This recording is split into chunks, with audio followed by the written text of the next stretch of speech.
നമുക്കെല്ലാം അറിയാവുന്നത് പോലെ ആറ്റുകാൽ പൊങ്കാലയാണ് ഏതാനും ദിവസങ്ങൾക്കകം വരുന്നത്.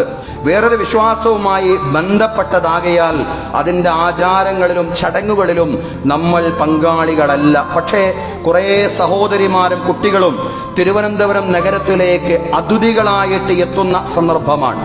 അവരുടെ ഏറ്റവും നല്ല ആതിഥേയരായിട്ട് മാറാൻ നമുക്ക് സാധ്യമാവണം. റമദാനിലാണ് ഈ വർഷം യാദൃശ്ചികമായിട്ട്, കഴിഞ്ഞ വർഷവും അങ്ങനെയായിരുന്നു ഈ പൊങ്കാല ഉണ്ടാവുന്നത്.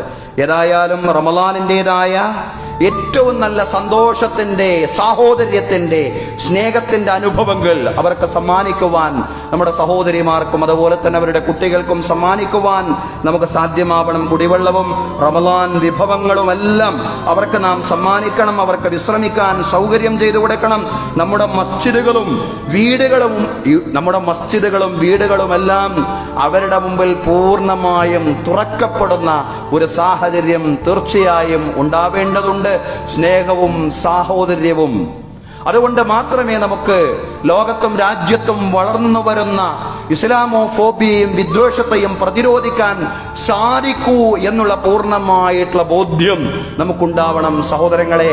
അതിനുള്ള ആ ഒരു നമ്മുടെ സ്നേഹത്തിൻ്റെ, സാഹോദര്യത്തിൻ്റെ നല്ല നല്ല ആവിഷ്കാരത്തിലുള്ള സന്ദർഭമാണ് ഇതുപോലുള്ള സന്ദർഭങ്ങൾ എന്ന് പറയുന്നത്.